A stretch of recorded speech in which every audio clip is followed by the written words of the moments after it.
Señoras y señores, muy buenas noches, bienvenidos a Galicia Opina. No es fácil gobernar una ciudad en los tiempos que corren, y menos cuando se hace bajo la sospecha de corrupción. La justicia requiere de unos tiempos que lamentablemente no conjugan bien con el quehacer político. Esta noche está con nosotros el alcalde de Santiago de Compostela, don Ángel Currás. Muy buenas noches, bienvenido. Buenas noches, Carla. Bienvenido. Le presento también a los colegas que me acompañan esta noche, 5 nombres propios del periodismo. Está en primer lugar a su lado la periodista y colaboradora ya habitual de este programa, Ana Peón. Ana, hola, buenas noches. A su lado el periodista y experto en comunicación Virgilio Costas. ¿Qué tal, Virgilio? ¿Cómo estás? Muy bien, buenas noches. Me alegro. En el otro extremo de la mesa, el delegado de ABC en Galicia, Pablo Alcalá. ¿Qué tal? Buenas noches, Pablo. ¿Cómo estás? Buenas noches, muy bien. Me alegro. Y Ana Martínez, delegada de la agencia EFE en Galicia. ¿Qué tal, Ana? Buenas noches. Hola, buenas noches. Finalmente, el director del diario El Progreso, Lois Caeiro. ¿Qué tal, Lois? Muy buenas noches. Buenas noches. Bienvenido. Señor Currás, usted asumió la alcaldía de Santiago en un momento difícil para la corporación, y diría que desde entonces el camino está lleno como de piedras, sigue siendo duro. Usted se ha propuesto, a pesar de todo, de todas las imputaciones, gobernar con normalidad el Ayuntamiento de Santiago. ¿Eso se está consiguiendo? Bueno, es difícil gobernar en unas circunstancias, no solamente por la situación judicial, sino también por la situación que viven muchos ayuntamientos, y el de Santiago no es ajeno a ello, de dificultades económicas, de deudas importantes y la necesidad de mantener unos servicios básicos exactamente igual que años anteriores, ¿no? Por tanto, es difícil. En cualquier caso, el Gobierno de Santiago está haciendo un esfuerzo importante precisamente para que esta normalidad se traslade, y en ningún momento nosotros hemos dejado de atender a los problemas que son múltiples en la ciudad. Pero es cierto que muchas veces en estas circunstancias lo que yo siempre he demandado es una celeridad a la justicia, ¿no? Los tiempos, evidentemente, de la justicia son diferentes a los tiempos de la gestión pública, pero precisamente para que no haya sombras de duda en los políticos en un momento, además, en donde el político está cuestionado, nosotros queremos que cuanto antes se agilicen los procesos y se aclaren las situaciones que está viviendo no solamente el Ayuntamiento de Santiago, sino en los ayuntamientos de otras ciudades. ¿Usted cree que la instrucción de este caso podría ir un poquito más rápido? Pues no lo sé, desconozco realmente el alcance del sumario. Es cierto que el ámbito de actuación es muy amplio, pero sí que yo he pedido y sigo pidiendo una celeridad. Es la mejor solución para que muchos problemas que siempre están como una espada de Damocles sobre ciudades, en este caso como la de Santiago, pues se puedan aclarar de una vez.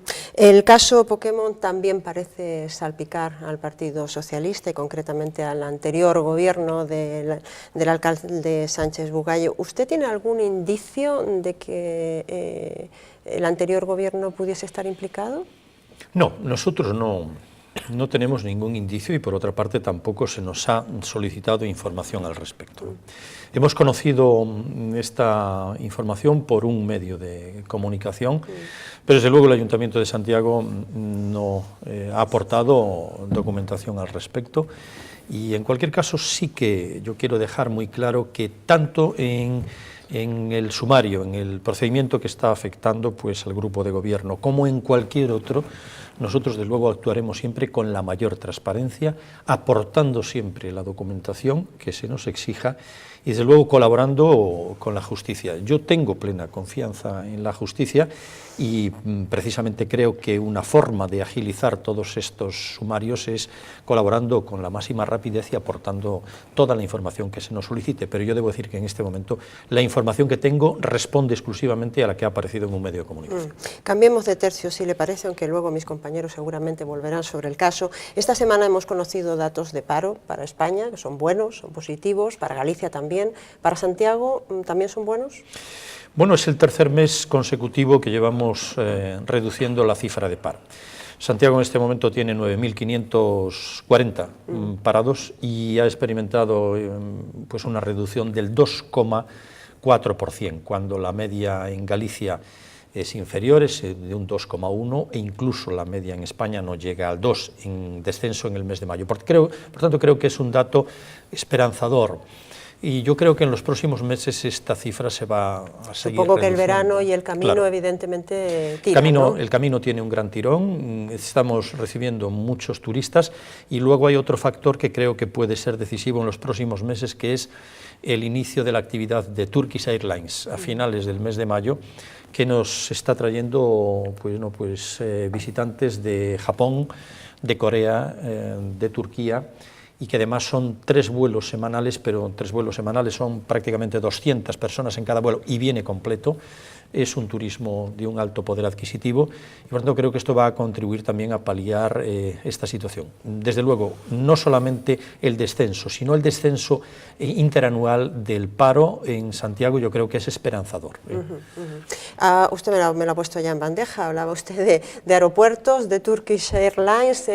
Hace muy poquitas semanas usted formó parte de esa reunión de coordinación o de intento de coordinación con los otros alcaldes de Vigo y de Coruña y con las autoridades de AENA. Francamente, ¿usted cree que hay, después de esa reunión, un talante de cooperación entre Coruña, Santiago y Vigo? Pues mire, yo, si soy sincero, debo decir que me ha sorprendido la actitud del alcalde de Vigo. No así la del alcalde de La Coruña, pero sí la del señor Caballero, ¿no? Porque si la política Le ha sorprendido y le ha molestado, me imagino. Sí, si la política aeroportuaria va por el enfrentamiento, creo que no hemos acertado. Creo que la política aeroportuaria de Galicia tiene que ir más por la colaboración, más por la especialización de los aeropuertos, y desde luego no es esa postura la que he visto en el alcalde de Vigo. Lo que tengo muy claro es que el aeropuerto central de Galicia, el aeropuerto de referencia de Galicia es el aeropuerto de Lavacolla, pero por todo, por centralidad geográfica, por instalaciones, por el tamaño de la pista y por otras muchas circunstancias, entre otras porque Santiago es el principal destino turístico y cultural. Pero es que esto no solamente beneficia a Santiago, beneficia a La Coruña, beneficia a Vigo y beneficia a las otras ciudades. Y a veces nos olvidamos de esto también. No solamente son las 3 ciudades con aeropuerto, que es A Coruña, Santiago y Vigo, también es Ferrol, es Ourense y es Lugo. Y por tanto también habrá que contar con ellas en todo esto. Pero en cualquier caso, creo que el futuro de los aeropuertos pasa por una especialización y por una colaboración. Bueno, si le parece, abrimos un turno de preguntas a mis compañeros. Lois, ¿quieres comenzar? A propósito de Lugo. A propósito de Lugo, de que la cuestión judicial empieza en Lugo, o empieza en Santiago, a saber. Una cuestión. Todo este problema judicial está más o menos relacionado en casi todos los casos con concesiones, supuestas gestión, liberalización de servicios, etc. Entonces, bajo el paraguas de la liberalización, sospecho, pregunto, se metió de contrabando la financiación de los partidos, la corrupción, la mano del concejal de turno, no se metió la eficiencia. Si la eficiencia es la razón que justifica, no parece que sea cierto. El guardia municipal que había en la Porta do Camiño dando paso subido con el casquete era tan eficiente o más de lo que son ahora.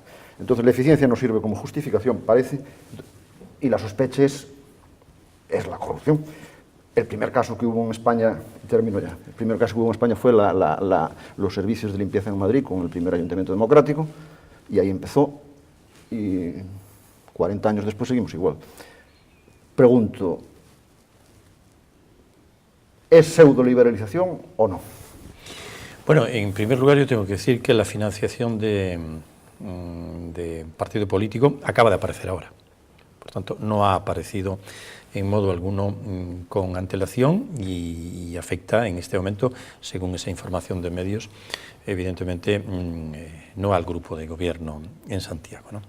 En cualquier caso... Perdón, yo no lo concretaría en Santiago, sino lo haría, porque no es Santiago, es Lugo, es Valencia, es con colores distintos, sí. No lo personalicemos. Sí, no, en cualquier caso yo lo que tengo que decir es que vamos a ver, hay muchos servicios en los ayuntamientos. Los ayuntamientos de las ciudades han asumido una serie de competencias que no le corresponden. Competencias en materia de sanidad, competencias en materia de educación, competencias en materia de servicios sociales, ¿no? Y que lo cierto es que los ayuntamientos no tienen medios para llevar a cabo el desarrollo de estos servicios públicos, ¿no? Por tanto, recurren los ayuntamientos, como es razonable, a externalizar estos servicios y externalizarlo con empresas capacitadas y con empresas solventes, ¿no? Eso es lo que ha ocurrido con guarderías infantiles, eso es lo que ha ocurrido pues, con pabellones deportivos, etcétera, etcétera.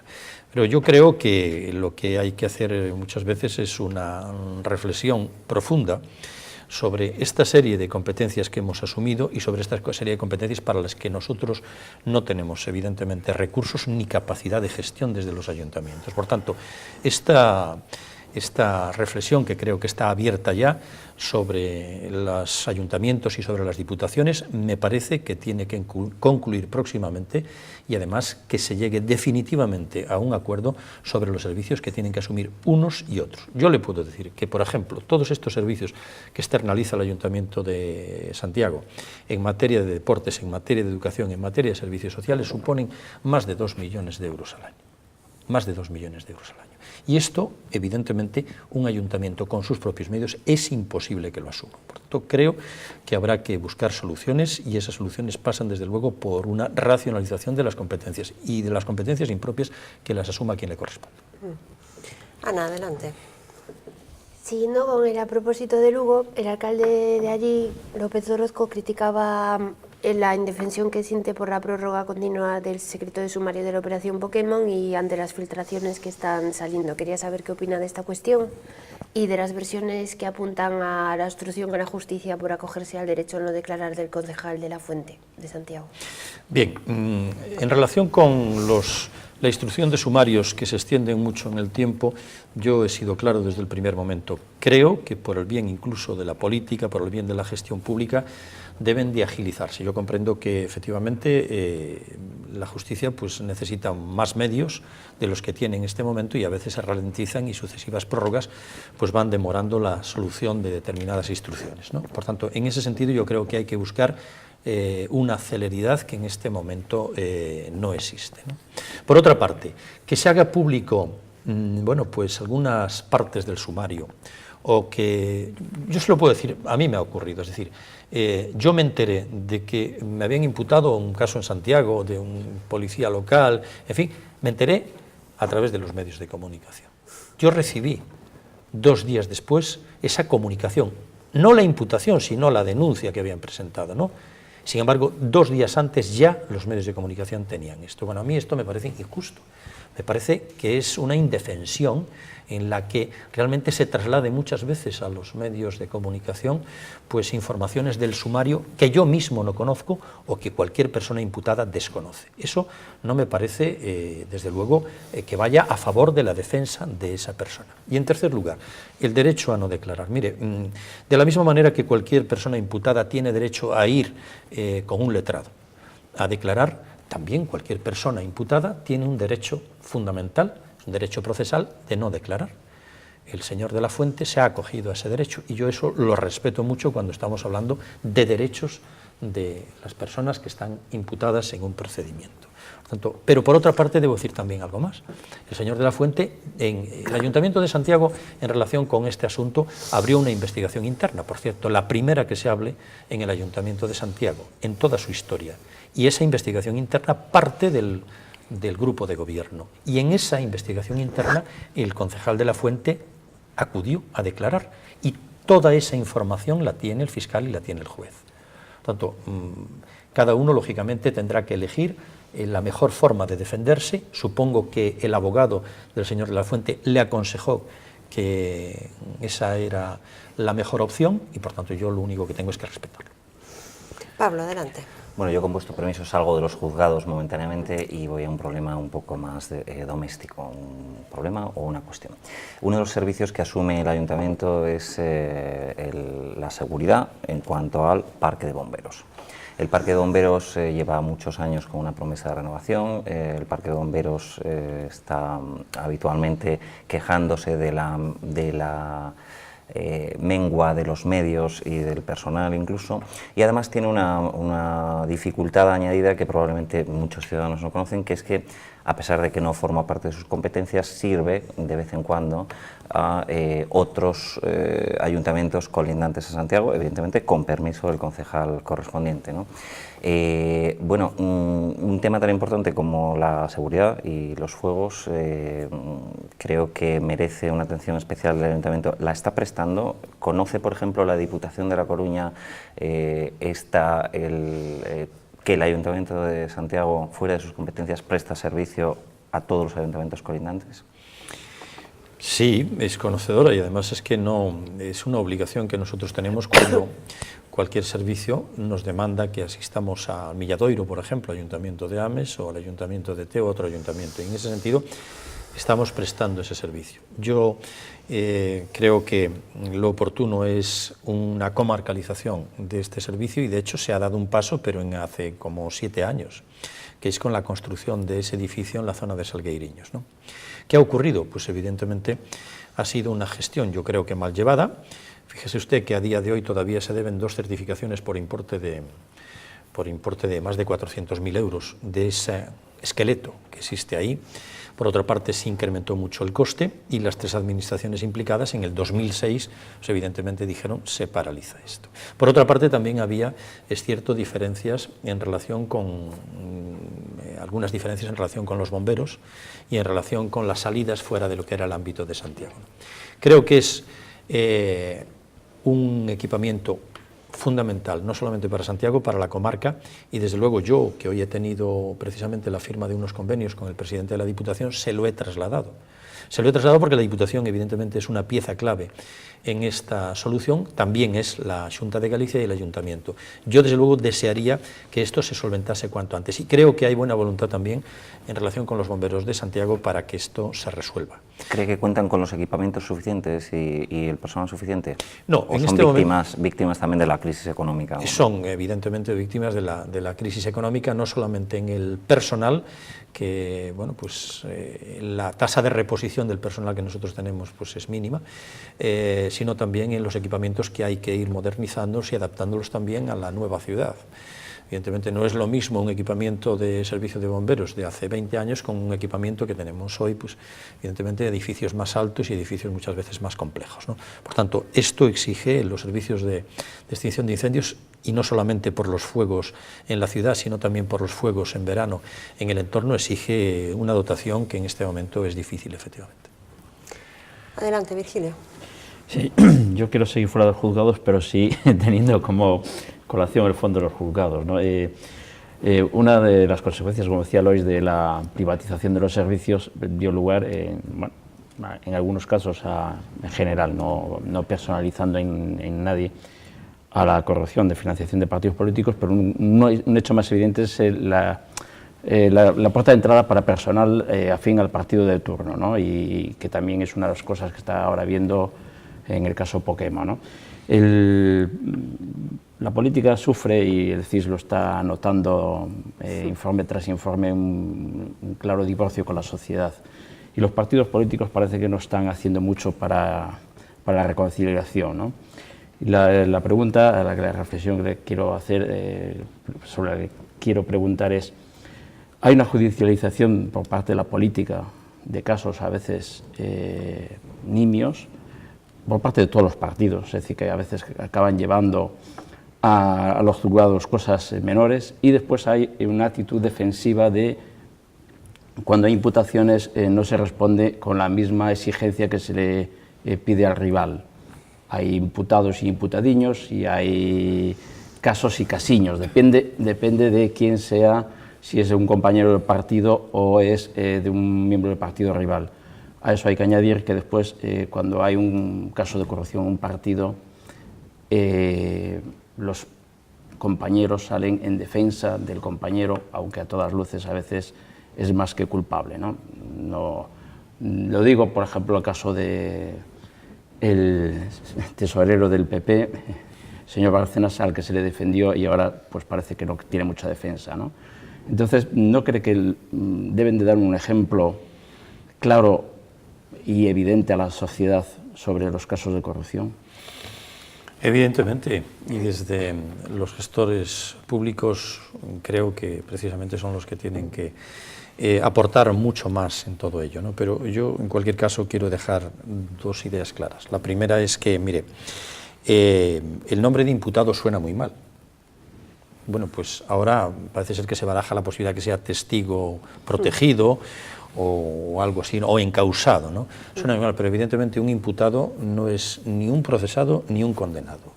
Y yo digo muchas veces que a veces se hace prácticamente un linchamiento muchas veces, ¿no? Y un juicio sumario de un imputado cuando después resulta que se demuestra que los hechos no son así. Yo no soy partidario, y lo he dicho muchas veces, de judicializar la vida pública, ¿eh?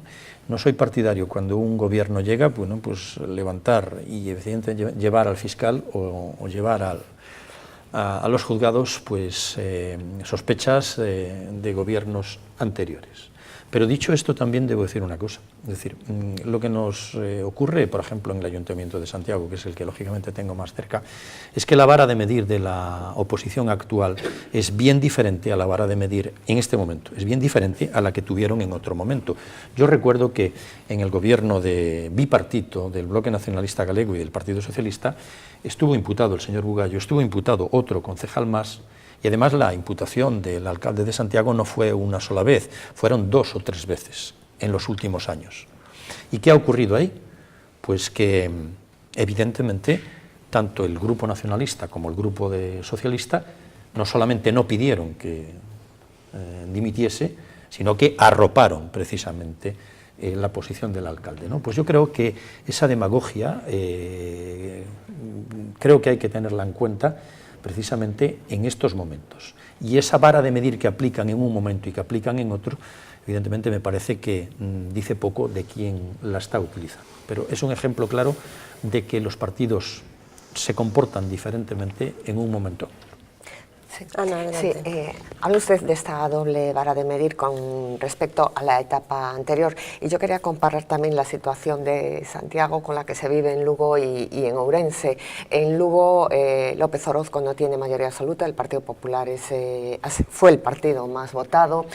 A raíz de la imputación de Orozco, supuestamente se rompió el pacto con el Bloque, digo supuestamente porque en momentos determinados pues, el Bloque sigue apoyando a López Orozco. En el caso de Ourense también estamos viendo que el Bloque se plantea la posibilidad de reprobar al alcalde, y desde aquí la oposición a usted le dice que tiene problemas de gobernabilidad porque tiene, porque tiene varios casos de imputación y sin embargo usted tiene mayoría absoluta. ¿No le sorprende a usted que el Partido Socialista aquí hable de problemas de gobernabilidad y no se plantee cuál es su situación de gobierno en Lugo y en Ourense? Bueno, por supuesto que sí, y por eso yo hablo de esa doble vara de medir y de esa demagogia, ¿no? Efectivamente, bueno, pues el comportamiento del Partido Socialista en estas 3 ciudades pues es totalmente distinto, ¿no? En fin, yo pido desde luego a la oposición siempre. Es muy fácil, evidentemente, sacar una rentabilidad política de una situación como la que vive el Ayuntamiento de Santiago. Eso es lo más fácil, ¿no? Bueno, pues la situación, caos, no se gobierna, en fin, hay un gobierno que tiene imputados. Mire, vamos a ver, el gobierno de Santiago está trabajando exactamente igual hoy que hace año y medio. Es decir, el gobierno de Santiago estamos trabajando todo el grupo para resolver los problemas de la ciudad. Y sin embargo, la oposición de este ayuntamiento, Grupo Socialista y Grupo Nacionalista, pues evidentemente lo único que ha pretendido sacar de todo esto es una rentabilidad exclusivamente política para beneficio de ellos.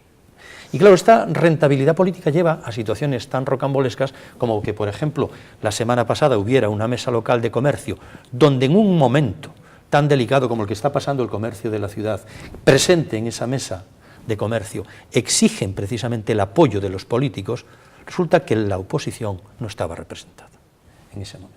O que haya una mesa de contratación y no esté presente un grupo de la oposición. O que haya un pleno ordinario y un grupo político, en este caso el Bloque, decida pues no estar en ese pleno ordinario. Eso no es responsabilidad. Y eso demuestra que la oposición en este caso está utilizando una situación puntual del Ayuntamiento de Santiago exclusivamente para sacar un rédito político para ellos, ¿no? Y podríamos citar muchos más casos, pero evidentemente estos son bastante ilustrativos. Señor Curras, usted estuvo hace unas semanas en la ceremonia de ordenación del franciscano don José Carballo como arzobispo. Es el primer gallego que forma parte de la curia. ¿Tenemos alguna noticia de esa posible visita a la que don José, yo sé que ha hecho alusión y se lo ha comentado, lo habló con el Santo Padre? ¿Usted cree que será posible? ¿Y qué significado podría tener para Santiago y para Galicia, evidentemente, esa visita?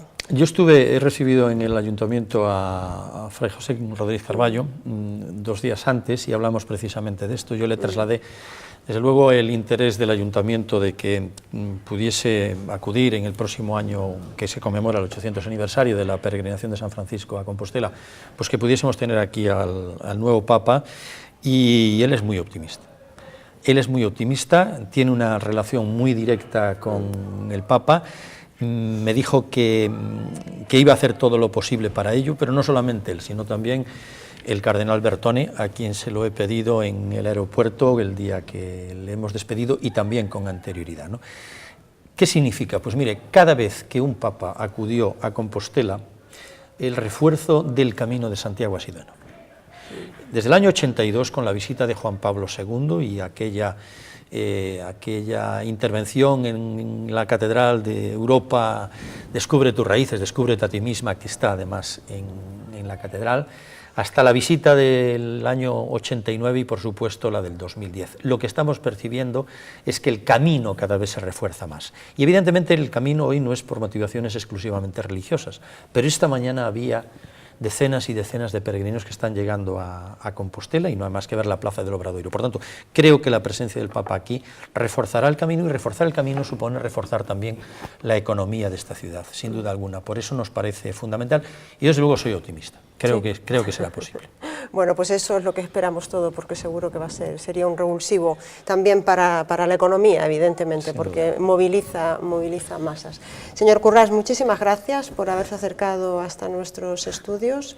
Le deseamos pues lo mejor en los próximos meses y esperamos efectivamente que esa justicia se dé un poquito más de prisa en resolver este caso. Muchísimas gracias, Carla, y muchísimas gracias a todos los que habéis intervenido. Gracias y buenas noches. Gracias. Hacemos una pequeña pausa, un par de minutos, y volvemos con la actualidad del día. Hasta ahora.